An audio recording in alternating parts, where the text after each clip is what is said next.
Welcome into the special edition of Motor City Realist. I am your host, Mike Brown. This is my co-host, Zach Mack. Zach Mack, we are on the verge of the playoffs, so we can call this a special edition show. We're going to talk, obviously, all things Lion. We're going to talk a little Red Wings. We're going to have the playoff picture, the implications. We'll have a little roundtable. A lot to cover. But, Zach, how are we feeling tonight? Good. Christmas season's always got my spirits up. So, like you said, it's icing on the cake that we can clinch the division, something that's never happened in my lifetime. So, yeah, it's all good vibes right now. And for those of you tuning in tonight or that have watched throughout the season, check out the Twitter, check out the Belly Up Facebook, check out the Belly Up Media Instagram. Zach, I don't want to call him Nostradamus because we haven't done anything yet, but check out the clip from week 1 where we were breaking down a schedule and Zach was talking, obviously going into the Denver game at home. He had his kind of predictions there, what he was thinking, and he dropped a little nugget saying that, what are the odds, what would be great for a Christmas Eve clinching game against Minnie, and here we are. So Zach, you dug out that video from the archives. The old producer cut that up for us. She got it out there, Rebecca. Appreciate you. Zach, man, I mean, how did you run into that? I know obviously they probably reached out, but I know you were probably going through some clips. Yeah. Honestly, I had those Christmas vibes before the season, and it just dawned on me earlier today. I was like, you know what? I think I always thought we were going to go into this Christmas Day weekend with a chance to, I think, clinch a playoff spot is what I said preseason. So, yeah, even better. We get to clinch the division. So that's cool. And, I think, and also in the clip, you hear us both give our predictions, and we're both still in line for that. You went with the 13-4. I was down at the 12-5. So if we run the table, then you're Nostradamus on that one. And what's funny is I think in the past probably 2 weeks we had mentioned, obviously we talked about the back end of the season looking good early on, saying it was a cakewalk, and now we're saying, hey man, it's piling it on, and we got to the point where we end up in mini, but we got that Monday night game, Dallas, and we said a lot of playoff implications, they're real good tests, but is there an opportunity that we get that far along where we start resting some starters? And Dan Campbell on cue says, ain't happening. We're going to rest our starters when we win the Super Bowl. So here we are going into Christmas Eve, Minnesota. Not to get too far into that game, we still got to talk about the Denver game, which I don't know.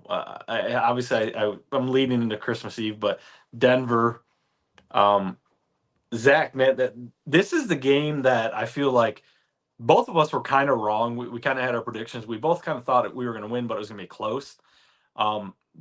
For a split second, I thought the way this was opening up, it wasn't as quick, but the way this was opening us up, kind of like the Saints game, and I was like, oh boy, here we go.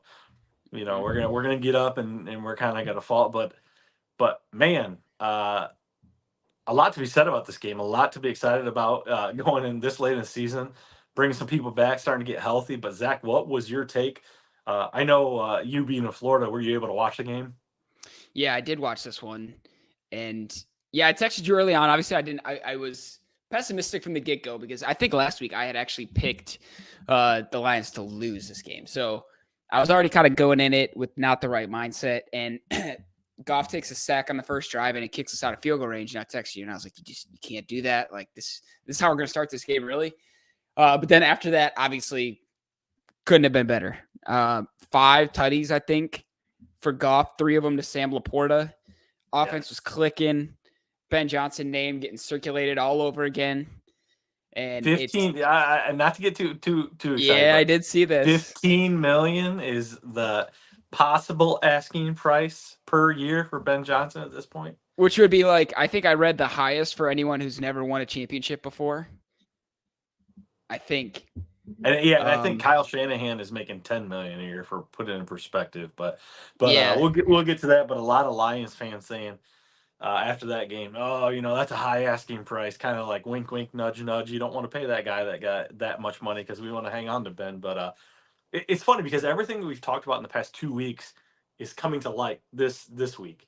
Ben Johnson, we were wondering, hey, where are you going to go? What's going to go on? And did he kind of redeem himself with this? The team played good.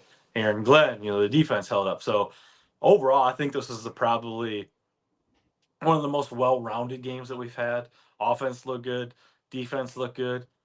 You and I both said that this game had to be a Jameson Williams game, and I think this was the Jameson Williams game that was best for Jameson Williams, but I don't think it was the thought that we had because we Yeah. thought it would have been like the home run ball, but he got peppered early. Some great catches. He had that one that kind of halfway through the game where he got rolled up on late. It looked like he could have been injured, but he still held onto the ball. But overall, I think coming into his own, starting to be a more reliable target. I was happy with it. It wasn't the home run balls, but a lot of. I think he had 4 or 5 receptions early. Nothing Yeah, crazy, and there but took it was away from Amra. Yeah. Yeah, there was, and they were trying to get him involved early. They tried some screens. I think I can't remember if it was a reverse or if it was a screen, but I remember because that was one of the things I was looking for in this game. And so I liked that they tried to get out and get him the ball early. One thing I noticed was that Denver's defense just had so much trouble covering our routes through the middle of the field, whether they were crossing routes but that's how LaPorta ate him up. Was they just couldn't guard him. In a lot of all pros and Pro Bowls in that secondary, their defense is actually really, really good.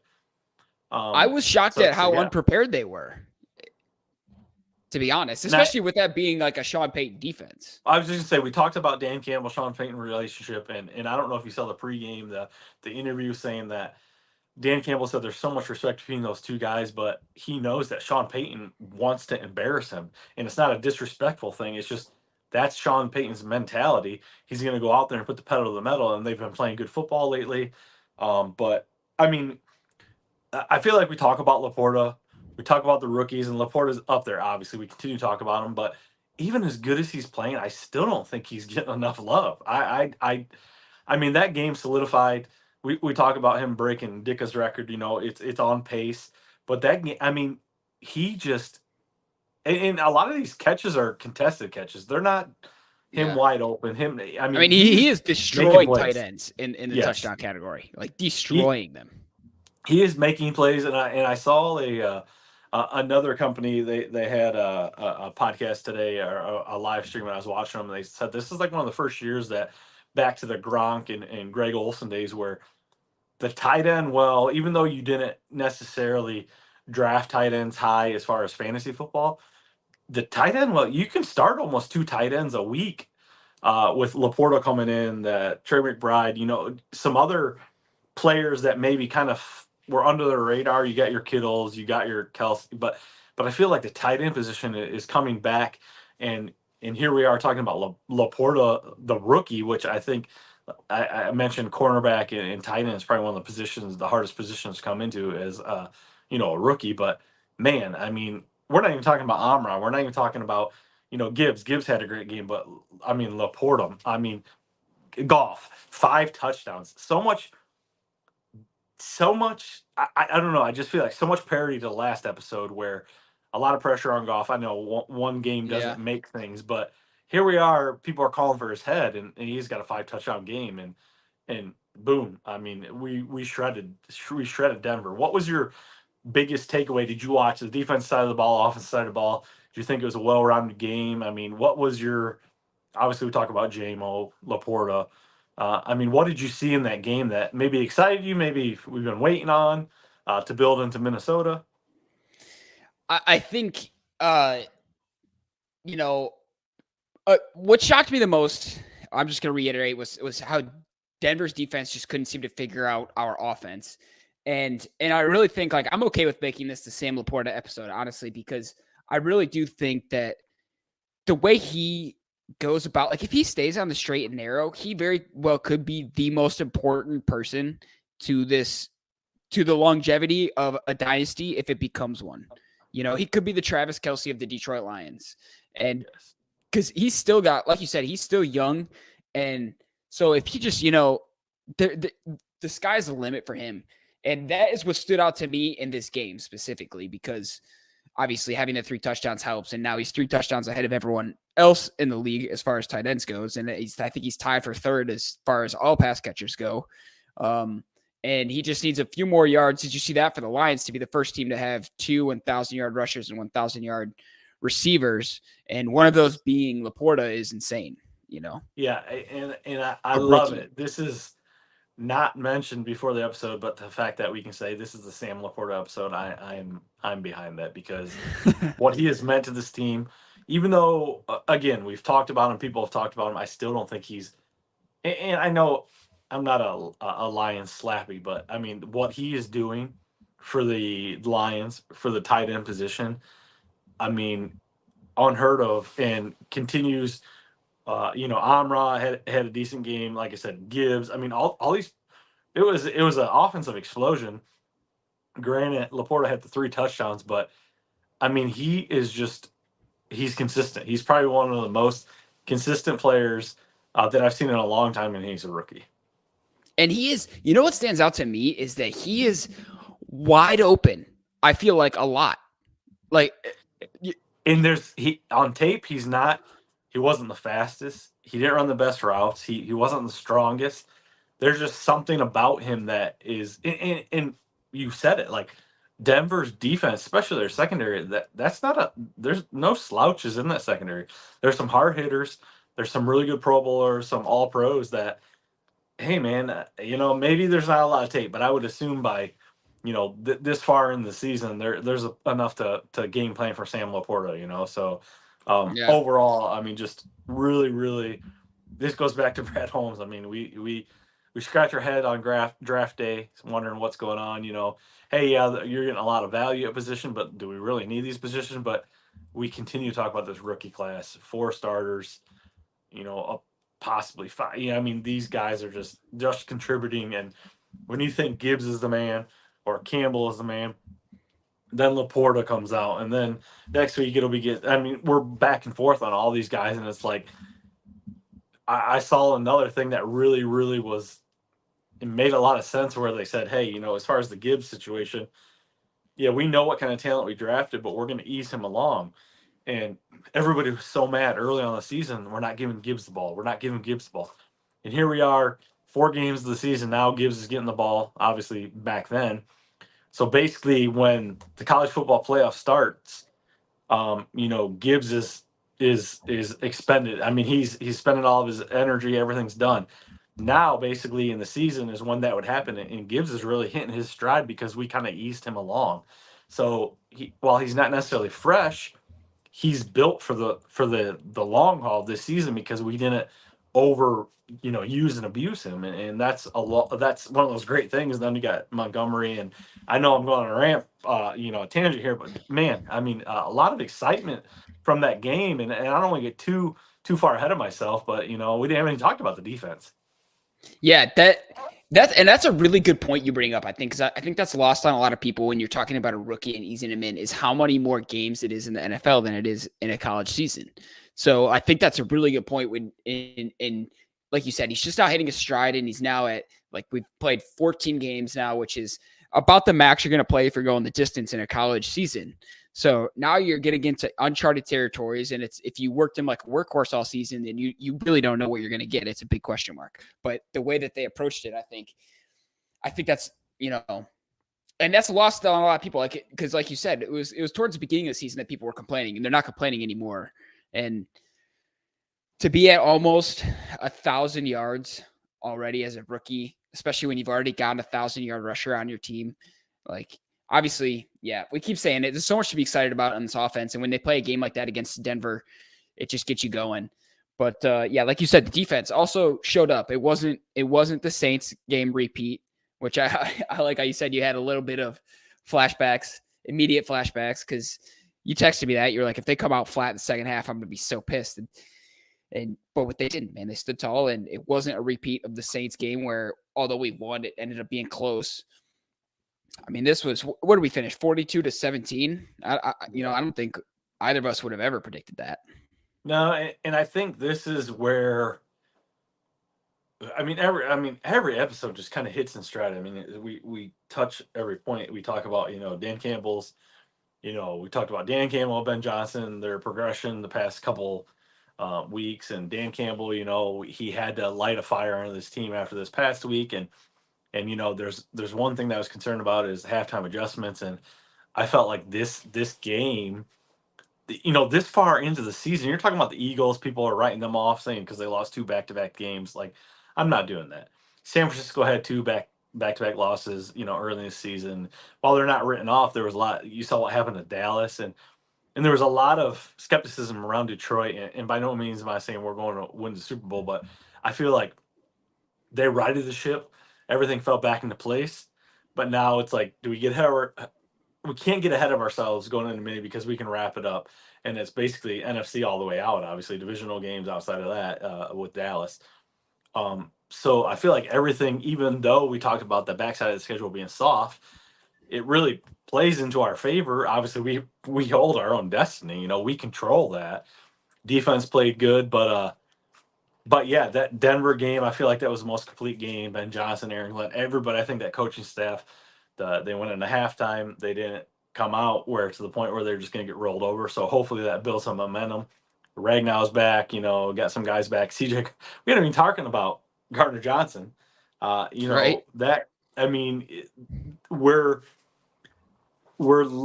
getting healthy at the right time. And it's crazy to think we're talking about a long haul. But anything else you want to touch on for that Denver Detroit game? No, I think I'm ready to look.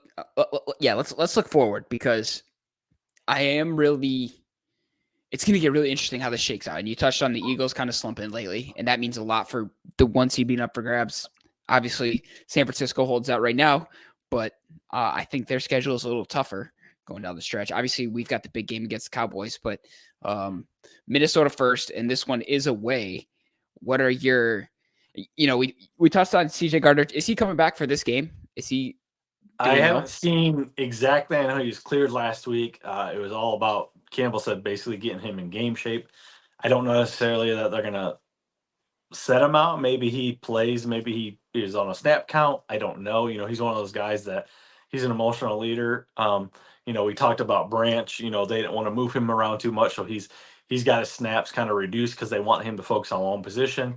Tracy Walker hasn't played. The secondaries looked a lot different. Jerry Jacobs has been benched, so I feel like we need that help. So I be surprised if he plays the whole game or comes out. I'd be surprised. But would I be surprised if he's part of the game plan, situational here and there? No, I think that they ease him into it kind of. But I haven't heard one way or another. I just know that he was cleared. I haven't even paid attention to see if he's practiced this week. Well, I know. Shame on me, I saw he said that he's got that dog in him and he's ready to be. He's ready to help down the stretch, which I guess we'll just see. We'll see, because he's on a 1-year deal, right? And he was hurt for most of the year, so it's just kind of like, are you going to live up to your word? And I guess that's why, and that's probably a majority of the reason why he signed with Detroit was to be a contender, to be in this situation. Obviously not to be hurt, but at this point of the season, to be in a situation where you can go win. And man, I think I got this feeling that Detroit is going to be so motivated going into this game in Minnesota. And I don't think they're going to be the type that's like, we're going to drag this, division thing out, because you lose to Minnesota. It's not just not clinching against a non-division. Like, you're also giving them ground and you're guaranteed to wait this out another week. It's not like you can get help and still clinch the division. And I just think you're going to want to get this done, chase the 1 seed if the opportunity presents itself. But I have a feeling that Dan Campbell gets him very motivated. I think this is like a 31-21 win. I agree with you, because I feel like this is something that hasn't, in our lifetime, we haven't had the opportunity to clinch early. It's usually a wild card going to the last game or two. Here we are 3 games out, and we can basically wrap it up saying, hey, we're stamping it. We can win the division, not necessarily just punch our ticket, but win the division. that's unheard of this far out. I shouldn't say this far out, but I mean, really there's only one team that's really clinched anything or playoff spot. That was last week. So one Yep. week removed from that, CJ Gardner-Johnson, we talked about his contract situation. I feel like one, he likes Detroit. He wants to play in Detroit. Again, nobody wishes for an injury. He definitely didn't want that, but I feel like he's still. I almost feel like this should motivate him more to say, "Hey, I've got a lot to prove because I'm on this 1-year deal. That, yeah, I'm a leader, but I haven't played enough to show you what I can do." And I really hope that's one of those things that he comes in, an emotional guy. Honestly, I think early on he got that unsportsmanlike conduct early on in the season that kind of hurt us. But I feel like he's going to come in, have a few plays, and if he gets an unsportsmanlike conduct or something like that, like the defense is just going to like totally lose it and just be so hyped because he's back. Like one of those things where he's just one of those guys. Like I don't even care if it's like the latest hit in the world. Like he's back. Here we go, and let's go on to the playoffs and let's extend this guy. Yeah, I think, looking at this Minnesota game too, because, you're going to Minnesota, so you're on the road. You have that element, but I'm still looking at that.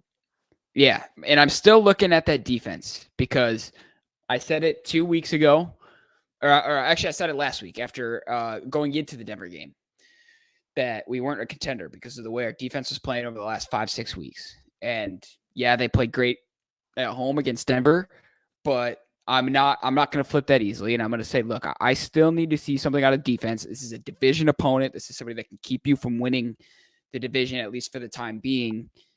Are you going to go out there and get the job done? Because, I mean, Minnesota has weapons. Justin Jefferson, Addison's having a good season. I know they have their third string quarterback, but they can still make stuff happen. And if we're going to let it walk over us like that, I'm still worried about us as a contender. We might clinch, but I'm worried about us as a contender on the stretch. So this to me, yeah. Go ahead. I was just saying, I'll weigh in, but what were you gonna say? Well, I was gonna say I know we've got the Dallas game coming up behind it, but this is kind of a precursor to that. Is when there's something on the line, are you going to step up? Because this is the first time this season that something's on the line. And I feel I definitely understand that because it's kind of like any situation. You got Dallas in 2 weeks. You don't want to overlook what's in front of you. But here we are, like 2 weeks removed from Minnesota winning a game 3-0 against Vegas, and then Vegas goes out the next game and throws up 60 points, and it's like, what is going on? So exactly what you're saying is like the opportunity is here. It's presenting itself. Don't get me wrong. We're the realists here. We don't want to say that, hey, we're going to walk in because we can lose out and really screw ourselves. But yep. I mean, it's here. It's in front of you. Yes, it's in Minnesota, but you're talking a Christmas Eve game, like another national spotlight type deal thing, whether, it's planned up or not. You're playing on Christmas Eve. Like you got to seal the deal. And I think, like I said, that CJ Gardner, everything that's going in, you can't overlook this game. I don't feel like this is a trap game. I like the 31. What'd you say? 31-14? Is that what you said? Or 31-21 is what I gave. 31-21.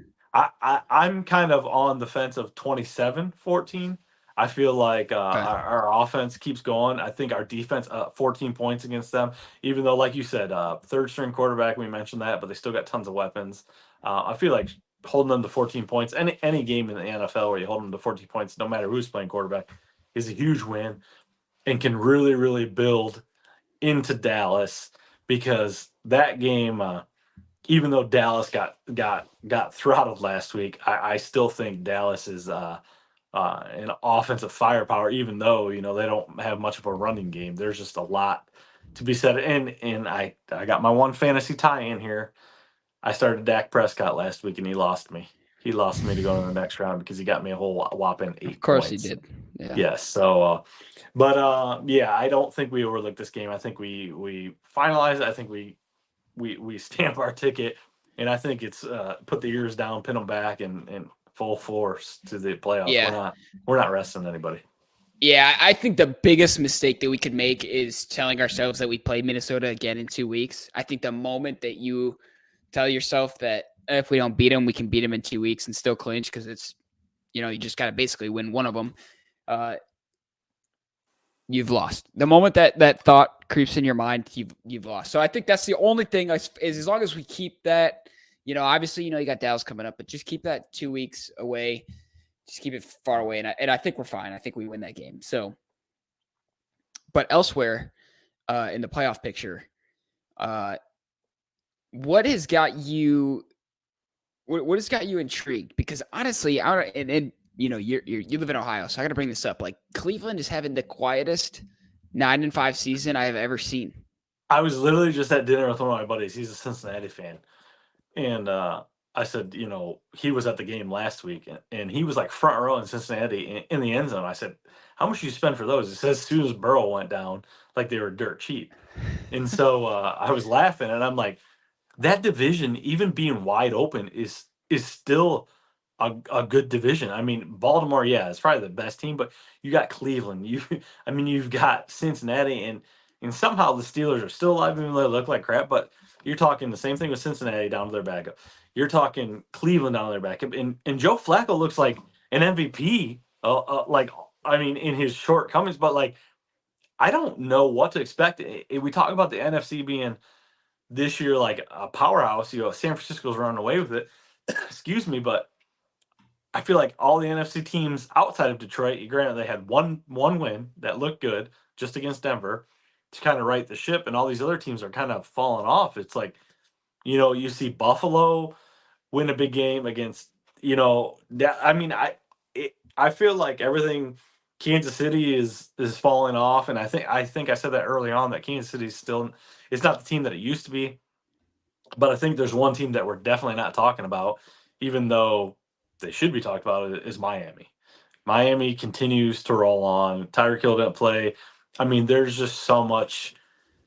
I think we talked about it early on the season. I don't know if we talked about the matchups and stuff like that, but I just think there's just so much firepower on that team that it's hard to believe that last year they underperformed the way they did, and this year they're just killing teams. And I feel like even still, there's such a playoff picture with all these other teams all muddled together, and there's so many implications for the wild card and different things going on that the Dolphins are just skating in, and nobody's talking about them. But I feel like, man, that's a team that, whew, I'm glad we don't have to look at them until the Super Bowl if we get there. I mean, that's rolling.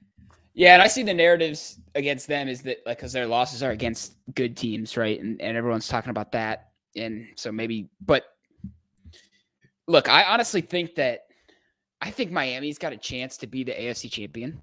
But I also like I get very impressed by Baltimore. And if it comes down to Miami having to go to Baltimore at a chance to go to the Super Bowl, I think that's a really good game. And I don't know.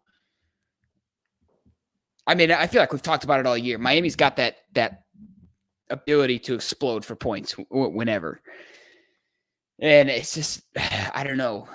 Because we also talked about we played a game in Baltimore this year, right? And Baltimore's a tough place to play. So the AFC, I mean, we talk about Baltimore's division, and wouldn't that be insane if like all the wild cards came from it was just Cincinnati, Cleveland, that's kind of how it's shaping up. Like, I mean, and I know you just talked about being in Ohio and Cleveland. I didn't really touch on that, but like, there's a real chance that team can make some noise with a backup running back, a backup quarterback. Like there's a lot of parity within the AFC that the NFC early on looked like, hey, it was going to be the division to beat. And, obviously, like I said, there was Miami in the AFC, but I felt like overall the NFC was the most competitive. And now you're talking Baltimore, talking, well, I shouldn't say Baltimore. I mean, Baltimore, obviously, but that entire division, can round it out. Obviously, the Dolphins, but I mean, it's hard to believe, and I don't know, and I don't want to get too ahead of myself, saying that we win and we play an AFC team. Is there a team that I want to match up against? I mean, that's too far off, but Baltimore did us dirty. And in the NFL, it's hard to beat a team twice in 1 year, but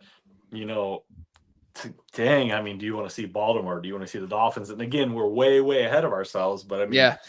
Is there a division that scares you? I mean, does the AFC scare you more than the NFC? That's interesting because you think about like who would you want to see in the Super Bowl if we got that far, and Kansas City comes up because you've already beat them, but it's the same thing. Like you said, it's hard to beat a team twice, and that's kind of the I mean, reverse that would be the with parody of the Baltimore. NFL that the Kansas City somehow squeaks in. We make it to the Super Bowl and we play each other. And again, it's hard to beat a team twice. And Yeah, Kansas City squeaks in. They're and notorious how for the like Super Bowl. And yeah, the storyline would be like it was the first and the last game of the season. Like of the oh yeah, NFL I mean, season. But no, I mean, look, storyline or obviously, if scripted. if I had to pick, I want to play Jacksonville. But no, I would agree with you. I think, although you've got the mess in the NFC with the whole Buccaneers, Saints, that whole Yeah, you're talking division another with division that's kind Atlanta. of yeah. Yeah. So I don't know. It's tough. Like I think it's San Francisco, and then I would just hate if it was San Francisco and Baltimore. Honestly, I want to see Miami. Out of the AFC, if I was like trying to pick one, I would like to see Miami. I think they're an electric football team, but I don't know. People are saying that you wouldn't want to face the Rams right now either. Well, and I'll say the game's on right now. They're winning 7-0 against Saints, which is not saying much. But we're talking about that in. I mean, I don't know. You talk about these other teams that are flying on the radar. We're talking about the Bucks. We're talking about that division, and it's a lot like the AFC. But I don't know. I mean, there's so much going on in the NFL right now, and this is like such a race. But with San Francisco being so good, you got Debo, you got Brandon Ayuk is playing great. Obviously, McCaffrey, Kittle, but in his second year, I mean, Brock Purdy's leading the league in passing touchdowns. Like, I feel like he's one of those dudes that because there's so many stars around him, he's flying in under the radar, and his name's up there for the MVP. And I was like, how are you going to put him up for the MVP? And I looked at his numbers and I was like, he's leading the league in almost everything. Yeah, yeah. And Because I was obviously, with Jalen Hurts, he's had a lot of turnovers lately. That's been the knack lately. Yeah. Same with Mahomes has been them. turning the ball over too. So yeah, and that's kind of one of those things that once you get enough tape out there in the NFL and you've played a long time, there's different things that if your defense or that you game plan for and you kind of gamble. So it's definitely going to be interesting. I feel like the playoff picture is, even though we're kind of winding down, people are getting in. I feel like it's going to come down to the last minute to see, where these wild card teams are going to play. If you have first round buys, Detroit having home field advantage, something like that. But on a side note, did you see? I'm sure you saw it, maybe you didn't, but Detroit just announced that their ticket prices went up 85% for the 2024 season. I did see that. They've been in the bottom 10% for the past 10 years, likely, obviously no reason. So it's funny, we were talking at dinner and my wife's like, you gotta be kidding me. I said, no, I said, we've been one of the worst teams and always want to see this. But speaking of that, another thing, did you see Carolina's turnout for their last home game? Yes, I actually saw that. I was watching that at the bar. And so they said roughly 100 people. I don't know about that, but they said tickets were going for $3.50, and they couldn't even sell them. And I mean, like, just kids are in the stands, but not to get too far from what we're talking about, but so much going on in the NFL. I just love the parody in different things. But to get back to what we're talking about, yeah, the playoff picture. We need to wrap it up. That way, whatever happens after that with Dallas and Minnesota, it's not. We don't have to go into that last game of the season, kind of like last year, where granted we won, we had to wait for someone else to win to get us in, but we don't want to have to go into that because I'm not overlooking Dallas by any means, saying but I just think you want to wrap it up before the Dallas game because I feel like, yep, okay, you're in against Minnesota. You focus on Dallas and say, hey, this is really where we're going to stack up. We can really test ourselves, and if something happens, it goes wrong, you're not going to be too down on yourself because you're already in. Yeah, and it's really like, I don't want to get too far ahead of ourselves. I know we keep saying this, but the way this could all shake out, because San Francisco's got a tough game. They play Baltimore this week. So if Baltimore wins and we take care of Minnesota, we clinch the division. Let's say Dallas beats Miami, and Philadelphia is probably going to beat New York. Then we're all 4 teams 11-4, and we're setting up to play Dallas, which is another. I mean, it seems like that's probably, if the NFL is scripted, where we're headed. But we've talked quite a bit about conspiracies. Is there? I mean, the way things play out. You're talking about Minnesota the last 2 of the last 3 games of the season, going into the NFC to wrap it up, and then you're talking about Sprinkle in Dallas. The possibility of 2 teams being 11-4. Like, I mean, how does this stuff happen? Yeah, right. And to have Baltimore and San Francisco playing each other at this point in the season when they're leading both conferences. Do you think Vegas makes the schedules and then they just make the lines, and that's why it's just so hard to beat Vegas? Yeah. It's gotta be bigger than what we think it is.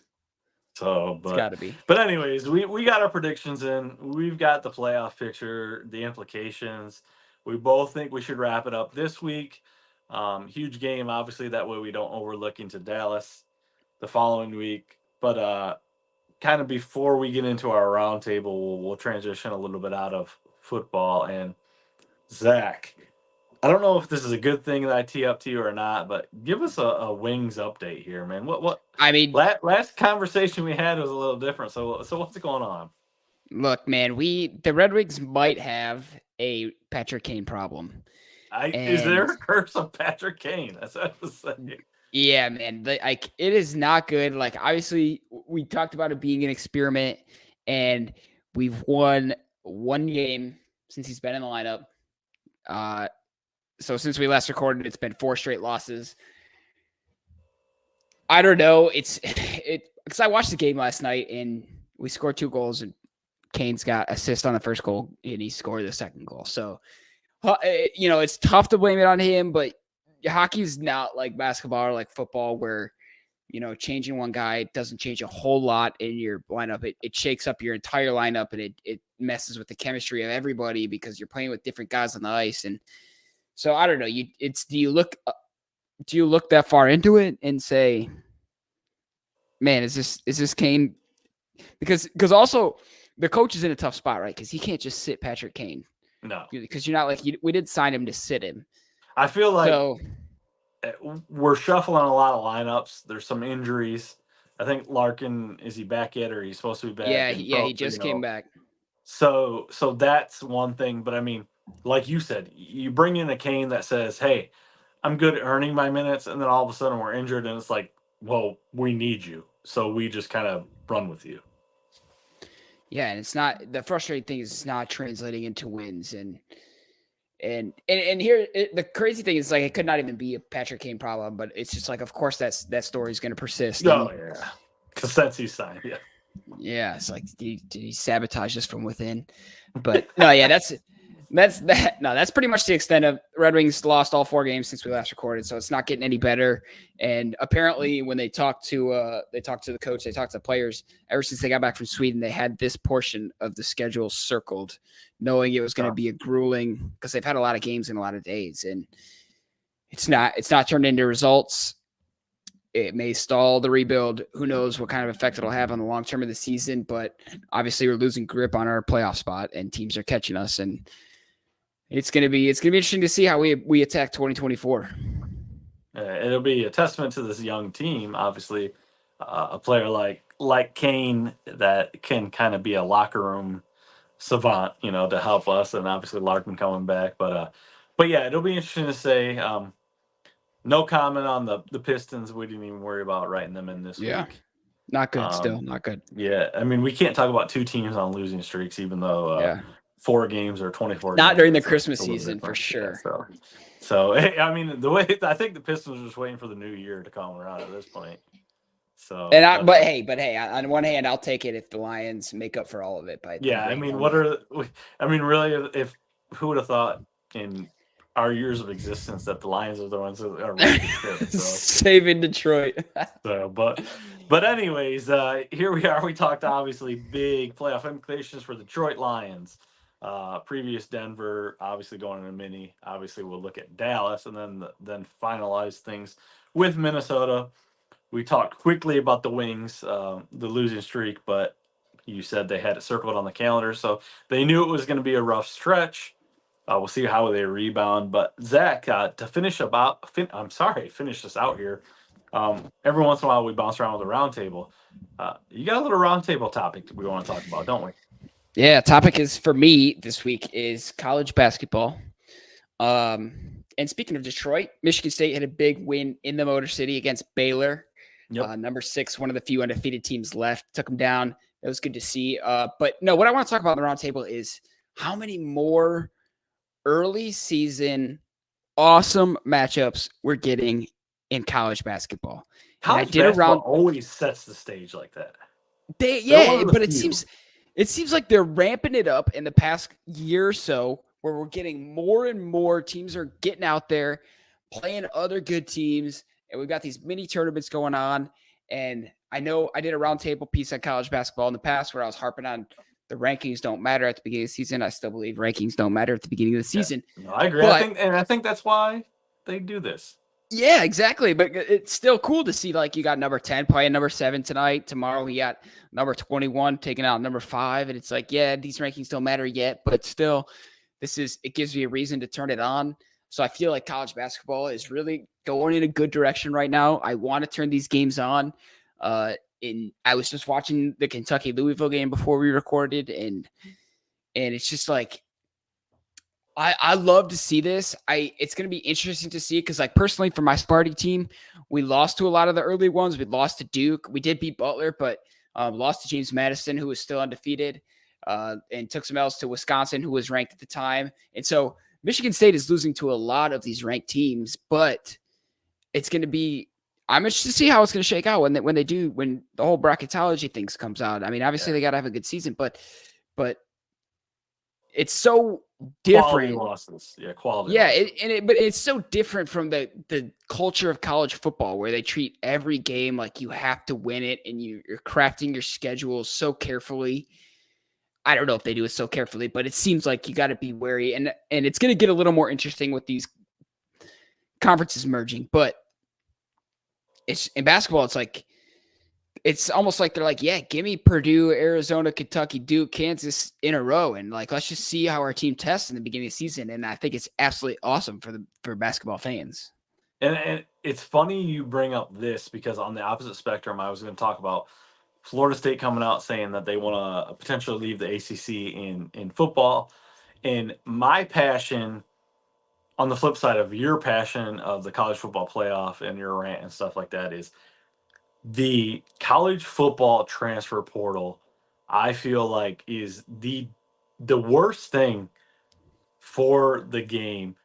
These guys at this point are one and done here, one and done here. They're going to chase the NIL deals. They're getting this, and Archie Mann made $3.5 million last year, and he was a backup. And here we are, an Ohio State fam. We lost the world, but we're getting this 5-star recruit, this 5-star recruit, and this kid said, I'm not doing it for the money. I'm doing it because I want to play for Ohio State. I mean, the transfer.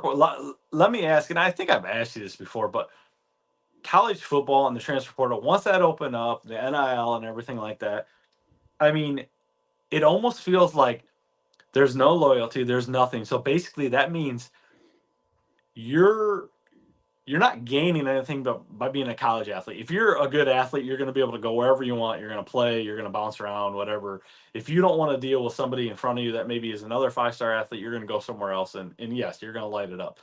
But do you feel like this makes more pressure on high school coaches to really get these kids prepared? Because if these kids aren't good, they're going to sit and, then basically all these kids that are potential players that should be players that should maybe be sitting a year or two, they're going to go to some Joe Mo school. I mean, we talk about Kyle McCord signed with Syracuse. Like, you're talking about the Ohio State quarterback last year and with Syracuse. Like, come on, man, give me a break. And that's no spite because he left Ohio State. That was so random. Like, if you're going to leave Ohio State to play with another giant organization, why would you go to Syracuse? Like, yeah. What do you think the transfer portal? I mean, do you like it, or is it? I can't say it's ruining the game, but I feel like there's no there's no loyalty. It means nothing for these young kids, and I feel like it's teaching them just to be money hungry and just do whatever they want. Like if you can't make it, you're gonna find somewhere else. Yeah, it was almost like it did like a 180 to the college football system because you had it where like you had to sit out, right? If you Yeah, transferred, and you had now to it's wait not an even that. entire Yeah. season. Yeah, and it was so hard to get the process done and to even talk to other schools, and it was so hard. And now, like you said, you can do it year by year, which is like way more even lenient than an NFL contract. Like you signed an NFL contract, you've got to stay throughout that contract. And college now it's like I could play 4 years at 4 different colleges if I wanted Schools. to. Yeah. Yeah, it's when before it was like, yeah, you're absolutely playing all 4 seasons unless you're willing to sit out a season and go through a ton of paperwork. It's so night and day from how it was to how it is. Yeah. And yeah, I And don't they know, even like changed. Yeah, they changed the rules years ago about you couldn't be a one and done. You couldn't be a freshman and go to the NFL draft. You had yep. to stay. So, I mean, this is again It's okay. gonna We know we be got to be in college a minimum 2-3 years. So we're going to play wherever. yeah, it's gonna be interesting to see if it creates a dynamic in college kids where they become spoiled. I don't know if it'll have that big of an effect, but then you get to the NFL and you're like, what do you mean? I gotta sign a 3-year contract. What are you talking about? Like I'm not used to this at all. And it's like that's gonna be society eventually, which look, I don't know. I'm thinking about the high school coaches. You brought up the high school coaches. I don't know if it might be less pressure on the high school coaches where they're just like, I just got to get you good enough to be recruited. And it doesn't, Yeah, to be maybe it honest, it opens up doesn't the matter where door. you get Yeah, recruited because you'll if figure it it out doesn't later work there, on. then Yeah. and you know what? I don't think necessarily. I mean, the spoil thing, but I almost feel like while it hasn't been proven by any means, I feel like this is going to create way more NFL draft busts. I feel Yep. like you're going to get a guy that maybe was at a Alabama, was at a Georgia that was a second stringer that's going to go to a school, maybe not even significantly smaller, but maybe like a Notre Dame or something like that. Does well there, but they can't beat the Georgia guy. They can't beat that. So by the time they get to the NFL, they're on their high horse, but they're still not at that level, and there's gonna be like, okay, well, I lit it up in college where you see this all the time. Not necessarily these college guys don't necessarily translate to. I mean, we got Stetson Bennett from a couple years ago with Georgia. The Yeah. dude Tim was on Tebow. I fire. He's a mean, walk on. I mean, there's so many players that yeah. we can mention that Yeah. they go to the NFL. I mean, they Johnny go to Johnny Manziel. Manziel, Baker Yeah. Mayfield, Let's all these go. guys. I mean, just so much. Even though Baker has played decent this year, I mean, I feel like this is actually. I mean, I guess I shouldn't say I'm sorry, the high school coaches. I feel like, man, does this mean that your scouting department for the NFL has to be that much better and really Yeah. evaluate talent to That's say, hey, we're right. going to sign it? I mean, that maybe that's That's the where it's flip going to side of it. be. Yeah, NFL scouts are going to be much higher graded, or they're going to be under the microscope a lot more. That's a really good point, I think, because you're going to have to be. It's going to be a lot harder to find out especially who can work in your system, because that's what it's going to be. A lot of college players are going to be trying to go to schools that run the system that best fits their style of play. So yeah, that's interesting. You could spend a whole episode, I think, talking about that. But look, you brought up Baker Mayfield. I want to ask you two. I'm going to give you two stats this week that blew my mind, and maybe you've heard them already, but I want to know which one you like more. So Baker was the first road quarterback to have a perfect passer rating at Lambeau Yeah, Field. 150. Yeah, I know. I saw that. Yeah, and I think he was only the second ever. I think Aaron Rodgers is the only Yes. one to ever do it at Lambeau Field. So, anyways, props to Baker Mayfield. Perfect passer rating at Lambeau Field as a visitor. That's hard to do. The second one was Jared Goff has now passed for 25 plus touchdowns in back-to-back seasons for the Lions. And Stafford never did that as a Lion. Yes. Isn't that It's crazy? funny you bring this up because those are low key. Like, I feel like it's so funny because you were talking about system guys and stuff like that. And I almost wanted to end the episode and just ask you, like, just like your system quarterback, Jared Goff, right? And then go into it. But I mean, it's true. You talk about Baker, and I see, being in Ohio, I see these Cleveland people saying, "Oh yeah, no, Cleveland let go of Baker. Like they got to be shooting themselves in the foot now." And it's like, there's so many variables. I think there's a lot to be said about a fresh start, players going somewhere, doing something, especially with a high draft pick like that. And all he did was the city of Cleveland right. I mean, he played through a torn shoulder, got him to the playoffs, and now here he is in Tampa, keeping them afloat. And yeah, I saw that statistic, and I was like, you got to be kidding me. Of course, it's a guy like this that you wouldn't expect. But then on the flip side, I just saw a thing. You talk about Jared Goff. Dan Orlovsky came out and said, you know what? I'm all in with the Lions, which he's a huge Lions guy. He's a huge Stafford guy. He said Stafford got his ring, so I'm all in the Lions camp this year. So it's funny because we always talk about Goff. We always go back and forth, and I'm still a believer. He had me on the ropes. I wasn't going to jump off, and I know that you're kind of, you've been, and I see that they're bringing up Hendrick Hooker. He's finally going to have an active roster spot. Teddy Bridgewater said he's retiring after the season, but we're carrying 3 quarterbacks, whether he's inactive or not. Hooker, but that's an active, position, a roster spot. So I think I said parody a lot this episode in the NFL. You have mentioned it a couple times. I mean, the whole trade, and we've evaluated trades. We talked about last year who won the trade. I think it was a win-win, and here we are in a different situation. And I got the Rams on up here. They're winning 10-0, and they quietly are saying right now is LA one of the sleeper teams in the NFC right now, powered by Stafford. And you're talking about a team that is getting healthy. Obviously these guys are back. Stafford's playing good. Cooper Kupp, all these guys. Not to get too far away from the actual. I know I can go on a tangent, but the actual conversation here. But yeah, Goff. I mean, I don't know statistics. I don't know. Like, I'm in his camp. I want to see him do well.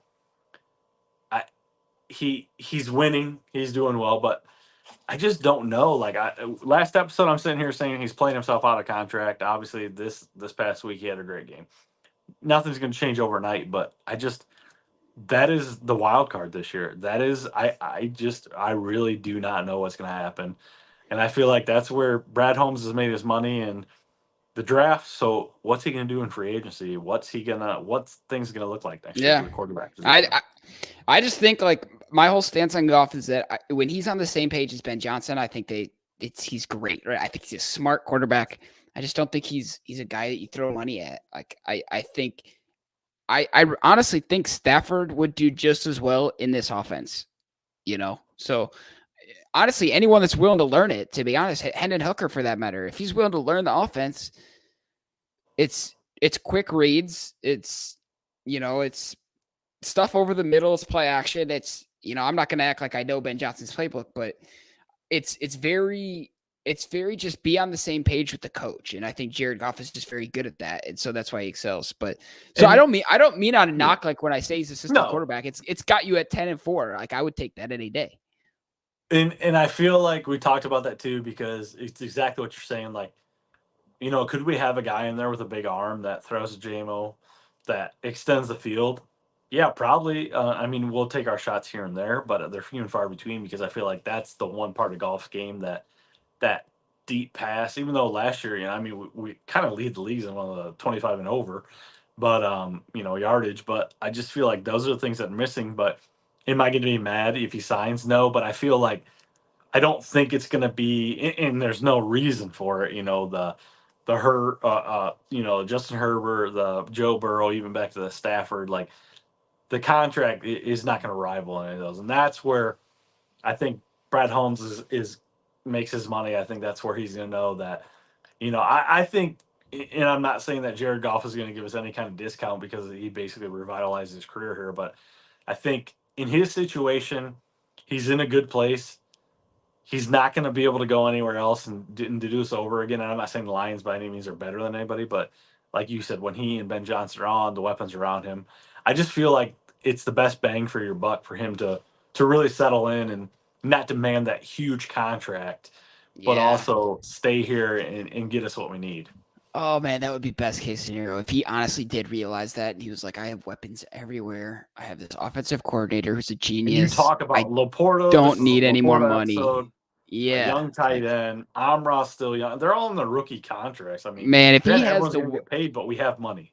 yeah, if Jared Goff is like, I'll sign a long term, I'll take a pay cut so that you can pay Jameer Gibbs, you can pay Sam LaPorta, then I'm all in. But yeah, bro, that would honestly, it makes my heart warm to think that Jared Goff might have that perspective where he's like, And I'm not going to get it there's unless no they give talk me like the about this. Dolphins quarterback job. Like I don't get a There's better no opportunity talk than about this. this at all. We're just mentioning this. Yeah, I yeah. We're mean, the just best case theorizing ourselves, scenario. but oh man, that would be amazing. But anyways, I think we've covered it. I think we've got a little bit of everything. This is a good episode. We've talked quite a bit. There's a lot to be excited about, even though last episode we didn't know kind of the direction we said we had to win this game. It's crazy to think that this one game can kind of right the ship, and now we're all excited again. Maybe this is the closest part to us being slappies, but again, we're more realistic about everything. But I said, just everyone keep in mind, we're still watching that defense. One game does not get you off the schneid. Got to do it back-to-back weeks in a big still game. A lot of people shuffling in there. It'll be interesting to see what CJ Gardner-Johnson does.